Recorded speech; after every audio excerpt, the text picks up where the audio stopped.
Ilang kongresista po ang sumusuporta sa resolusyon ni Party List Representative Silvestre Bello III na bigyan ng bakasyon mula sa pagkaka-hospital arrest si dating Pangulong Gloria Arroyo. Umaalma naman ang kampo ng kasalukuyang Congresswoman ng Pampanga dahil umano sa paghihigpit sa pagbisita sa kanya sa Veterans Memorial Medical Center. Balita hatid ni Sherian Torres. Ito ang isa sa mga huling kuha kay dating Pangulo at ngayoy Pampanga Congresswoman Gloria Macapagal Arroyo. Halata ang pagbagsak ng kanyang katawan. Kasalukuyan pa rin naka-hospital arrest si Arroyo sa Veterans Memorial Medical Center. At ngayong magpapasko, hiling ng kanyang naging kaalyadong si One BOP Representative Silvestre Bello III, payagan sana ng bakasyon sa pagkakakulong ang dating Pangulo. May 70 kongresista na raw ang pumirma sa resolusyon, kabilang na ang ilang taga-minority bloc. Kasama sa pumirma si Minority Leader Ronaldo Zamora na nanguna pa noon sa pagpapa-impeach kay Arroyo.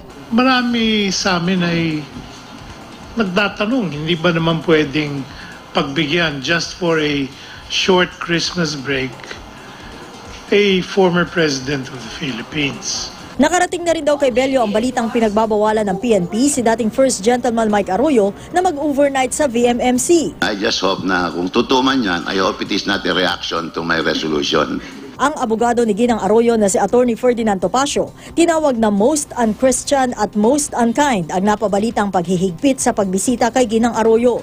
Pero sabi ng PNP, hindi totoong pinagbawalan ang dating First Gentleman na mag-overnight doon. Binago lang daw nila ang visiting hours kay Ginang Arroyo. Kung dati ang close of visiting hours is at 9 p.m., ngayon ay 9:30 na. Ang tanging pinagbago lang doon sa dati at ngayon ay pinahaba nga, pinalawig pa ang visiting hours by 30 minutes. Ang Malacanang naman patuloy na dumidistansya sa issue. Ipinauubaya na raw nila sa korte ang usapin hinggil sa Christmas furlough.